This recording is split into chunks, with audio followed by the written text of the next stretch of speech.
నాకుండే అవగాహన మేరకు జనాలందరూ కూడా అనుకుంటున్నది, అందరికీ తెలిసింది, అలా రేవంత్ రెడ్డి కూడా తెలుసు ఆ విషయం.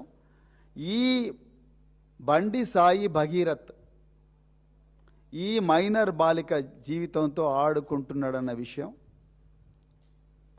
ఆమెపై అఘాయిత్యం చేసిండు అన్న విషయం బండి సంజయ్ గారు డెఫినెట్గా ముఖ్యమంత్రి గారికి చెప్పుంటారు. చెప్పకపోతే ఈ విషయం తెలవదు ఆయనకు అసలు పోలీసు వాళ్ళకి ఇన్స్ట్రక్షన్సే రావు. ముఖ్యమంత్రి గారు మీరు చాలా కాన్ఫిడెంట్గా అన్ని అబద్ధాలే చెప్తున్నారు, చాలా కాన్ఫిడెంట్గా. నేను మళ్ళొకసారి తెలంగాణ ప్రజలకు వాస్తవాలు జరిగిన విషయాలు నేను చెప్తాను. ముఖ్యమంత్రి గారు మీకు కొన్ని ప్రశ్నలు కూడా ఇస్తాను. నేను 2000 మొట్టమొదట ఏ కేంద్ర మంత్రి ఉన్నా, కిషన్ రెడ్డి గారైనా, బండి సంజయ్ గారైనా, ఇంకెవరైనా కేంద్ర మంత్రులున్నా, రాష్ట్ర గవర్నర్ గారైనా, వాళ్ళు ఏదన్నా అవసరం ఉన్నా, సమస్య ఉన్నా వాళ్ళు లోకల్ పోలీసులకు చెప్పరు. రాష్ట్ర గవర్నరు పంజాగుట్ట పోలీస్ స్టేషన్లో ఇన్స్పెక్టర్కు చెప్పరు.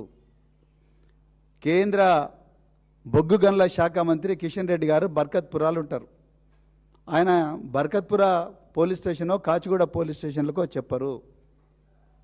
అదేవిధంగా బండి సంజయ్ గారు వారు ఎక్కడుంటారు, కరీంనగర్లో ఉంటారు, కరీంనగర్ పోలీసు వాళ్ళకి చెప్పడు, డైరెక్ట్ ముఖ్యమంత్రితో మాట్లాడతారు.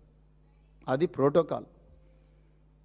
నేను 2001వ సంవత్సరం నుంచి 2004వ సంవత్సరం వరకు కరీంనగర్ ఎస్పీగా పనిచేశాను.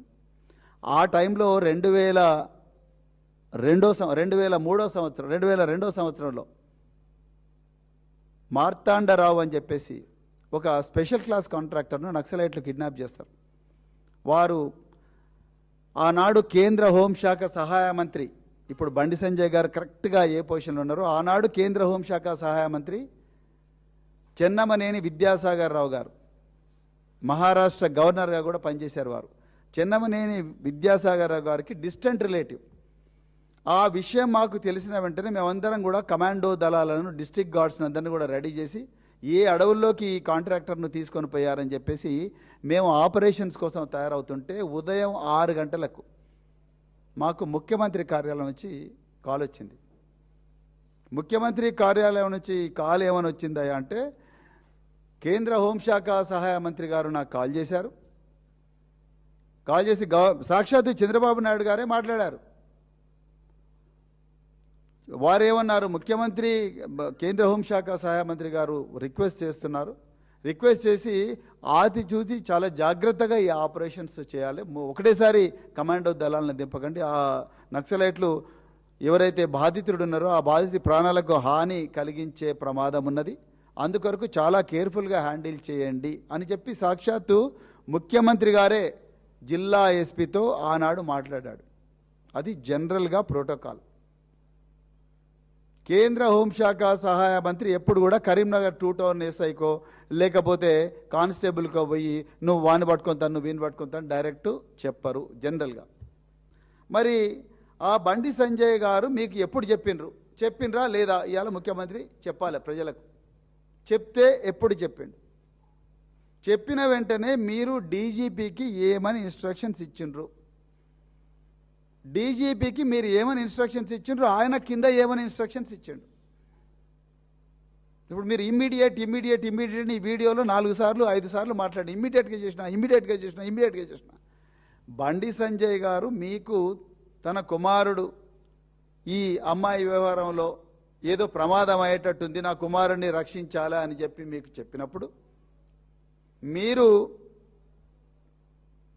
కింద మీ అధికారులకు డీజీపీ గారికి చెప్పినరా, సైబరాబాద్ పోలీస్ కమిషనర్కి చెప్పినరా, లేకపోతే కరీంనగర్ పోలీస్ కమిషనర్ చెప్పినరా, ఎవరికి చెప్పినరా అనేది మీరు ప్రజలకు చెప్పాల్సిన బాధ్యత హోంమంత్రిగా మీ మీద ఉంది రేవంత్ రెడ్డి గారు. మీరు ప్రతిసారి కూడా ప్రవీణ్ కుమార్ ఐపీఎస్ ఆఫీసరు, ఆయన ఐపీఎస్ నుంచి రాజీనామా చేసిండు, మళ్ళీ ఆయన ఈ ఇన్వెస్టిగేషన్ గురించి ఆయనకు మాట్లాడే అర్హత లేదు. అయ్యా నేను ఐపీఎస్ నుంచి రాజీనామా వాలంటరీగా చేసి మీలాగానే ఏమంటారు రాజకీయాల్లోకి నేను వచ్చిన తర్వాత నా పోలీస్ బ్రెయిన్ను ఆల్మోస్ట్ నేను పక్కకు పెట్టిన, కానీ మీరు మళ్ళీ నా పోలీస్ బ్రెయిన్ను నిద్రలేపుతున్నారు.